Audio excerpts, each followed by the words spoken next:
the internet, like, I mean, sites like Alibaba and being able to, I mean, communication-wise, if I wanted to get a product, like developed, I could do it, and it's not difficult. And I think that has really made the barrier of entry into the market of cycling or books or whatever much, much lower than it ever was in the past. And then now you get a situation where there's a big proliferation of choices, and a lot of those choices are good. And a shop can only stock. We don't have an endless shelf. I mean, Amazon is well known for having an endless shelf. And that is very appealing, for most people. I mean, I can't think of anybody who does not make purchases online. Even like just use twist a little bit and use you as a customer, for example, for a company like for your main supplier like QVP or Down East. I mean, you don't have to fly to QVP anymore and just this is what I need, or they go through a catalog. You obviously do it online. I mean, if you look at what in the bike industry, QVP no longer produces a paper copy of their catalog. That was very. They did a lot of research on that, and they made that transition for 2017 to no longer make that paper copy, and that is. I mean, it's groundbreaking as a choice in a way, and it's also much more relevant with the times. I mean, because due to technology, if they need to make a price adjustment on their end, that can be done instantaneously on the website. And if we're doing buying for a shop like I do, I mean, I understand that.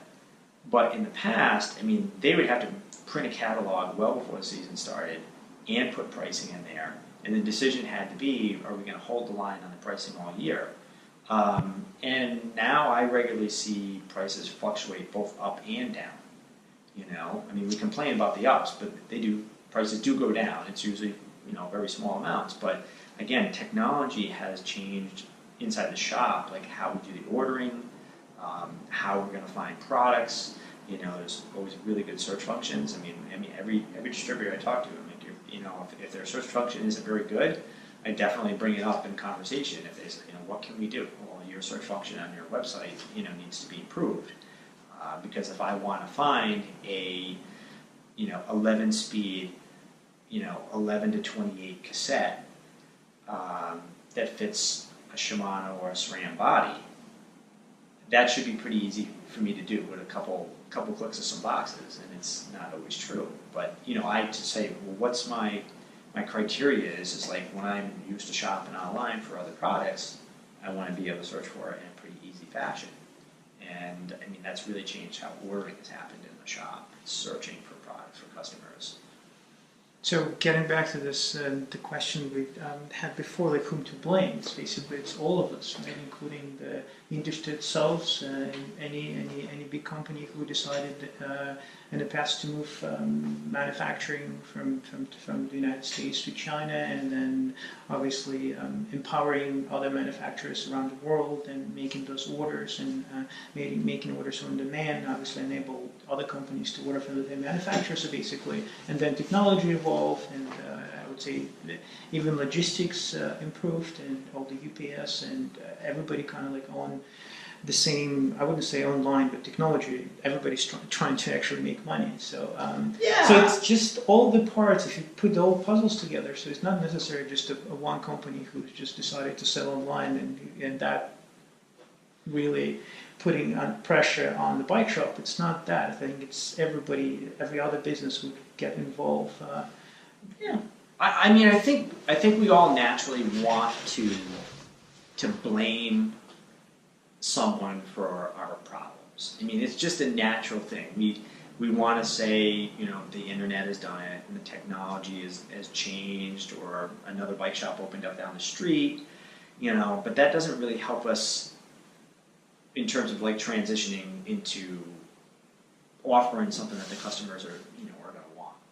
So, I mean, I think it's easy to blame, and we could point to a lot of factors, and a lot of them are driven by technology, but, we're going to have to do something about that, and that's kind of like Yeah.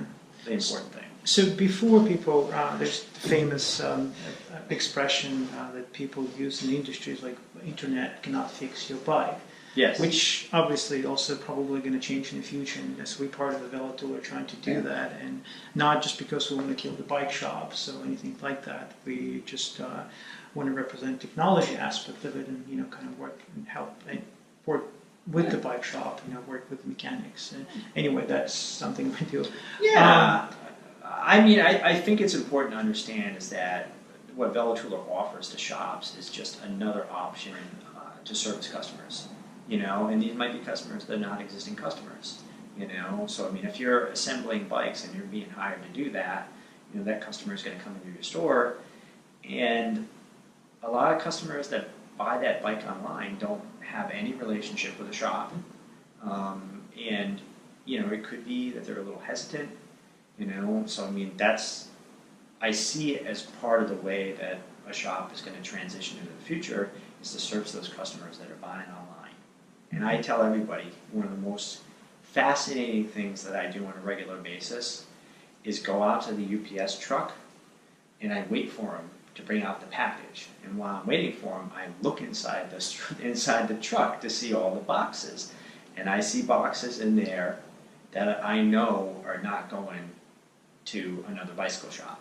They're going to be going to a customer's house. And along with a lot of other companies. So shops really have to get on board with the idea that there are customers that they have maybe lost the sale on the bike, but they potentially have the most profitable thing ahead of them, which is going to be the service and support, like after the sale. Yeah. So another thing, we talk about service a little bit, but at the same time, like what still does the bike shop the traditional bike shop, what does he have? What are the advantages? Exactly, and I think there's still the beautiful thing about the bike shop and the space itself, which never gonna be replaced by the internet. And again, the Barnes and Nobles is one of the examples I wanted to talk about. Is like there was a place where people could find books, and then obviously I think they were the first one to introduce the coffee shop, and then the Starbucks appeared, and and then obviously Starbucks the coffee became the thing, but then but again, so now you can actually go to take a cup of coffee and read and find a place where you can just do the work and just kind of safe house, which is now it's a Starbucks, obviously, and Starbucks, I think at some particular time they had some selection of books and things like that. So anyway, the bike shop is sort of like could do a similar thing, right? Well, I think, if I think of going back to a bookstore when I was a kid, you would go in, there would be some like random tables with a bunch of books thrown on them. There would be a bunch of bookshelves, and so there would be plenty of books inside the store, and there would be a counter, and there would be a person like at the counter, or maybe somebody else that was in the store. So maybe there might be two people, and you went in and you would look for your book, and then maybe you would go up to the counter and you maybe talk to the person. And if you compare that or contrast it with what it's like to go into almost any bookstore right now, even the bookstore that we have in town. Now you go in and there's a significant number of chairs, tables, coffee, maybe something